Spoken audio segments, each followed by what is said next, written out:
It's chicken stew kind of day.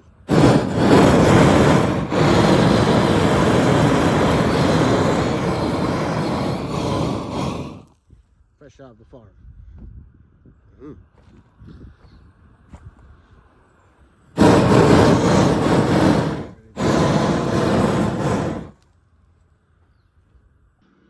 Again, a rainy day. Gonna cook half of that chicken, all washed up. Got some potatoes because we love it.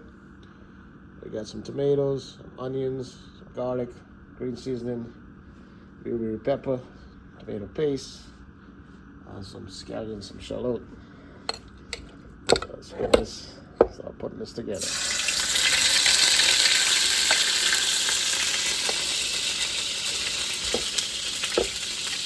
Couple tablespoons of that.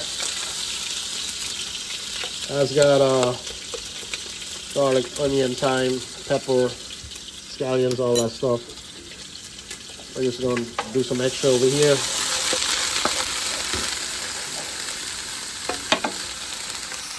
Cook that down some.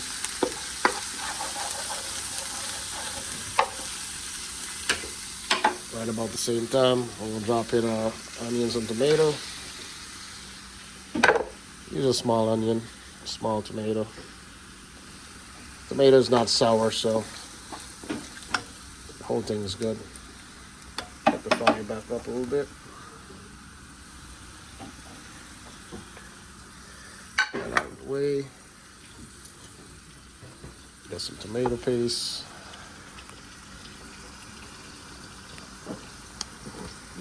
A tablespoon here. Let that cook down for a little bit. That's a thickening agent. And I'm gonna add some more.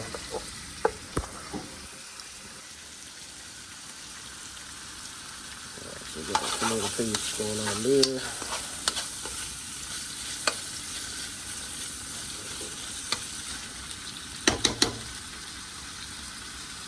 That's good.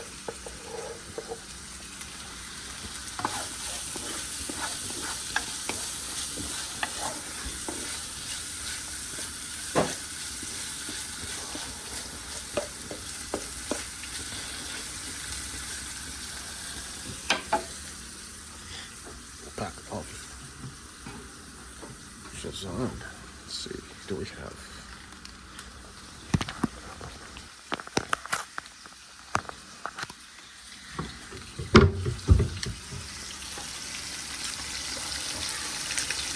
The dish is on right here. Sazon will give you that red color and some good flavor.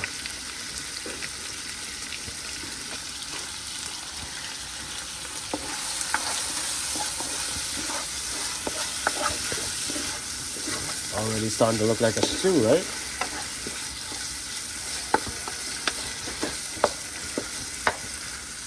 I got some weary, some with the head off, and some with it on. So these will just like pop in there and give it some of that good flavor. So we're gonna let that cook down a little bit. And we're gonna add our chicken in. Let that go for a little bit. It's one of those red chicken off the farm here. It's fresh chicken, so it's not a hard fowl, but it has a little bit tougher texture than the actual broiler. So we'll let that go for a little bit, then we'll put the potatoes in about halfway through that, and then everything will just cook up. Okay, right about now, I'm throwing this garlic.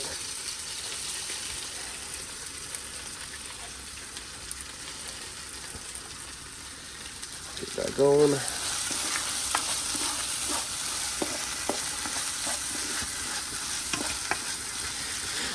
Smelling good. Yeah.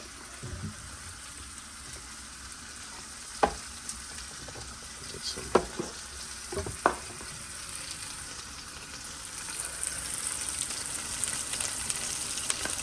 adobo.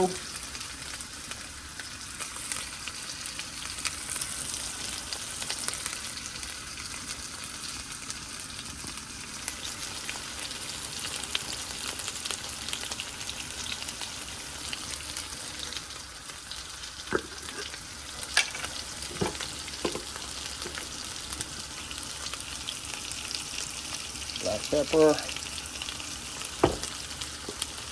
About a half a teaspoon of adobo. It's got salt in it too, so watch that.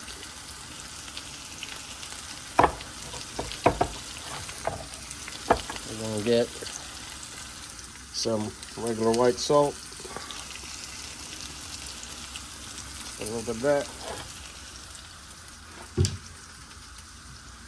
Got some pink salt. I don't want to add too much right now because you can always add, you can take out. Sugar,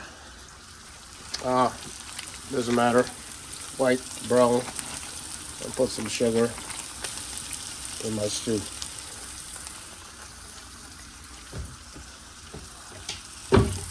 So, about a tablespoon. Let's see.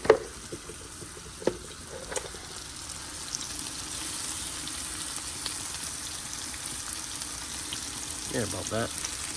I'll leave that there. Take this back out.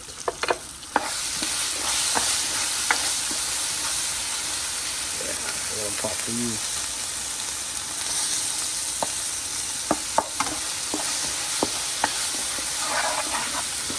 Sounds look lovely. Smells good. Turn this out here a little bit.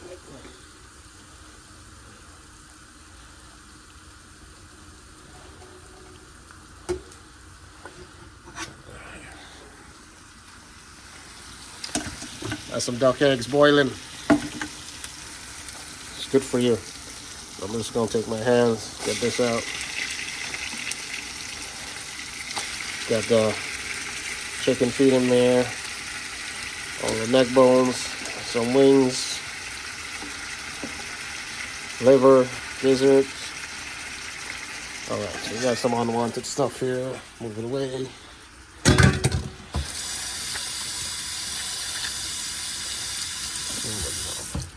The actual chicken was washed, so not so contaminated.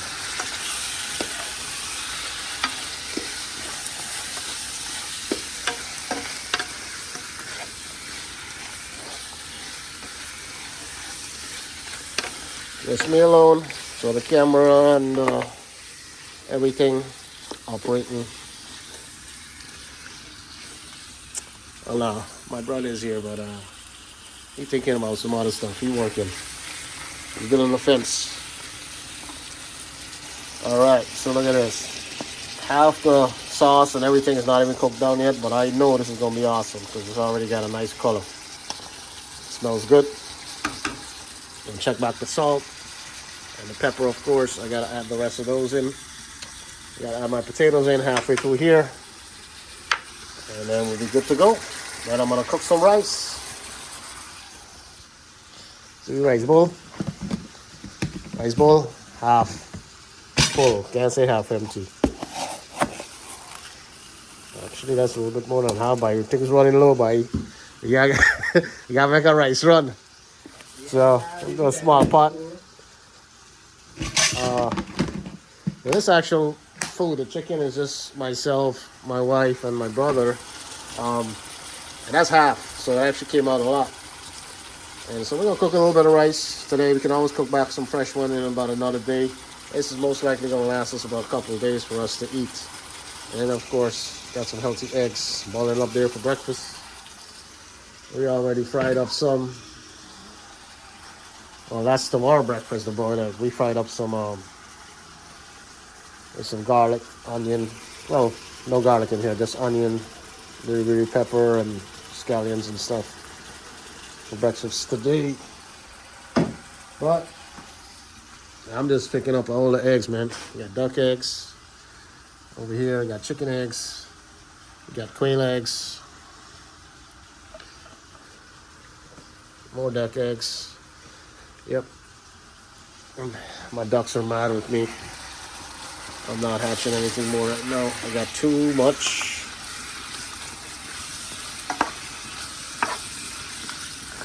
I'm gonna go down halfway. And then I'm gonna add the potatoes. I'll bring it all together. Let me show y'all what we're doing out here. You ready? You ready to go put up the other side gate? So what we're doing here is just blocking. I mean, it'd be nice to put some nice PVC fence or nice aluminum rails and whatnot, but I ain't got the funds for all that, man. I ain't got the time. I sure as hell ain't got the money. But we went ahead and just did the wood and the wire mesh. So it's pretty tough, strong mesh here. It's gonna last forever. These are like Red Barn. Over here we got barbed wires. So I'm gonna run some rafters across and then put this. Barely can probably see it. Like that. The idea here is I gotta take it down from here all the way down to the end there. And then we got fence going on there already. We got fence going on across there. This is to keep Puppy in the yard. Because he goes out and he stops traffic on the road. I mean, we live on a dead end over here. It's just us over here on the left side of the road. That's it. Nobody else. Got a couple of neighbors all the way over there. And then back that way. But people coming in and out the street for visits. And this guy, he comes out and he goes hang out by the car and do not want to move. You know, the mailman comes by and he gives him a treat, like right over here, every day. So I think he's looking for a treat for everybody. And he's huge. He's like 75 pounds. Big dude. Brindle. Bulldog and pit bull. So he's mean looking, big dude. You don't want to scare people and all that stuff. And so across here, he's not going to be able to get across here because we got these other similar mesh that I'm going to put there. We already blocked up the side here. This fence I brought, that one was to the back of the house, so we have more uses of the driveway. And then this one I'm just going to put to the front of the house. I'm going to put a couple of gates here again, double gates, so I can drive in. As you can circle the whole house with a car or truck or whatever, but I try not to go around that side too much. I got pipes over there and stuff with the well, water pump. So most likely I'll be coming down the road with my feed for the chickens, come down here, pull up here, and right where you see the minivan there, I stop there, and then I go through another gate with a cart, load up the feed, put it up back there for the chickens, and then I'll drive back out coming out this way. So that's what's going on. The rain kind of let up a little bit, and well, just a little bit of drizzle. And so we're gonna go ahead and screw this one on, complete this side. That side fence is the gate is actually done going this way. We just gotta work on this part. So we'll have that wrapped up today, and he'll be a little upset when he get out here, but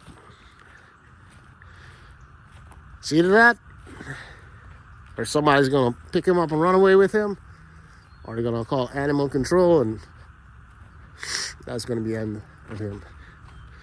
So we got a pretty big driveway here, so let's put the fence back here, so we'll have all this still available. If I put it over there in the front, kind of cut things short. We still got a little space between the garage / kitchen driveway. All right, you ready, dude? Let me go check that food one more time real quick. Then we're gonna go screw on these gate panels, close it up.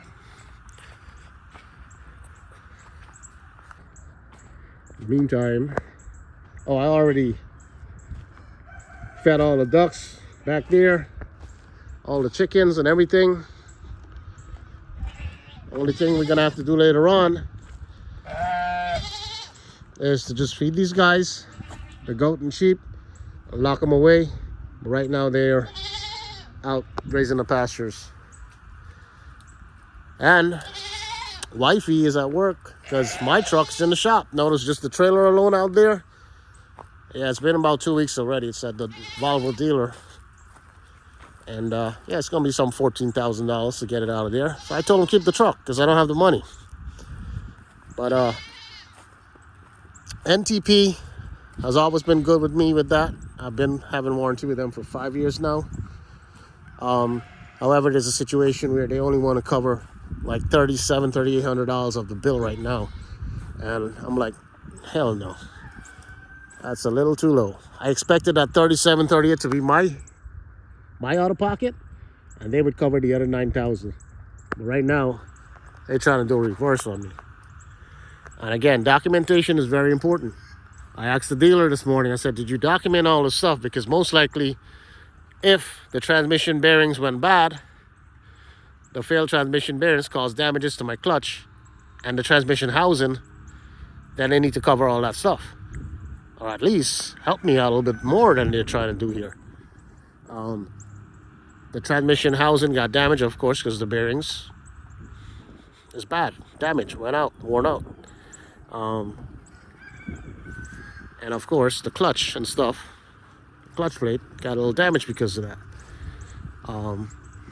The dealer acknowledged that with me on the phone, but then why did you not have it in your documentation on your paperwork? So, lucky for me, I actually had an email going with the three of us, the dealer, warranty company, myself, and I responded back to that email. And the warranty company said, well, have the dealer document it a little bit more.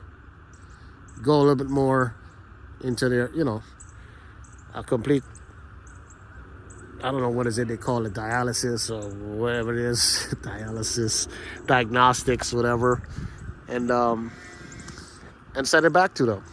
So most likely, I mentioned, failed bearings, damage the clutch, damage the housing, it needs to be covered. And don't look like the warranty company has a problem with that, but they just want to document it from the dealer, from the shop. It's kind of like common sense, but they just don't want to go with common sense. They want to see it on paper, documented. So hopefully that gets done and we get rolling here by today. But long story short, she's at work. I'm not. I already did all the house chores and trying to make some food here. All right, I'm gonna go hang this up. Washing up the rice. Get some of that starch out.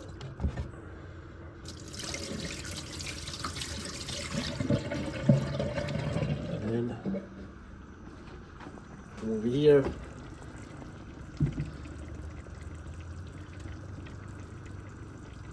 Got some salt in the water. Got that there. And then you gotta take some of it, go around there, fire, pot, throw it in the bottom there, so. Customs. When you're taking our rice out of the bowl, you throw back some, just fill the cup, and then maybe throw out half of it in the bowl, and then half of it goes back into the rice container. That way you're never out of rice. Might run down a little low. This is where we're at over here. Got the potatoes in there. It's gonna soak up some of that goodness from the stew. It's gonna taste great. You have to go ahead and add in the rest of the riri that we're gonna have. You can eat that on the side. I let the stem on so it doesn't pop.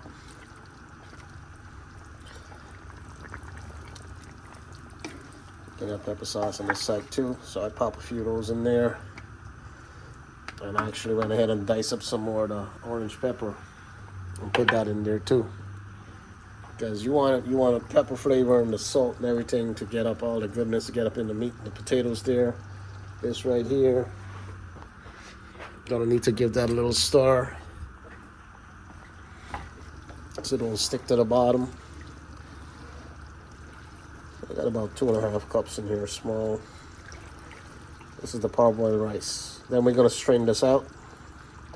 We want to cook this down until there's no grain. You know, it's like edible. You can put salt in the rice water if you want, but it's not necessary. So, just there. Got a little rain drizzling out here.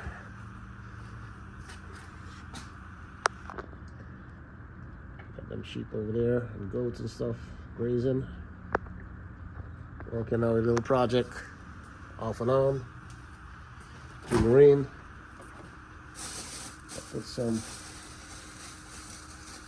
these peppers, they got amazing flavor. I guess it's like a Scotch bonnet, whatever type family. Got some from Georgia. And put some in there too. But yeah, I'm gonna keep an eye on this. Just got it going down slow. Gonna be hot food for wifey when she get home by. She'll probably be home here in another 45 minutes or so. Hey, at least I can do is cook. I'm not working, right? I can put them scallions in there too. Now, this is like all coming down. So you just want your chicken to come down to a tender state. This is not hard fowl or a hard chicken. It's like the Rhode Island red, like the meat bird. So they're a little bit firmer in the texture, so they don't get all mashed up and smashed up when you're cooking. So that's coming down there. Rice gonna be bubbling. I'm gonna strain it out. I'll be good to go. Sandwiches over here yelling out at me. I know there's not much to graze in the pastures, and it's raining. It's all right. I'll get you guys some food in here in a bit. Hey, goes Tinkerbell. She's growing up pretty big, actually. She and her mom in front here. Snow White's really big. That's Rambo. His mom. Oh, geez, everybody's piling up. Peanut, Girly, Sylvester, the Sheep King, Bambi over here. Oh, yeah. I don't know. Is it going to rain like this for the rest of the day? Just drizzling? I might as well go, I don't want to lock them up too early. They can still go eat some grass. All the pickings. And then I give them corn and the sheep feed and corn and the goat feed later on. Little Tinkerbell and Mama. Hey, give me some milk. Give me some milk. I don't want to go graze the pastures. Come here, Mommy. Come here, Mommy.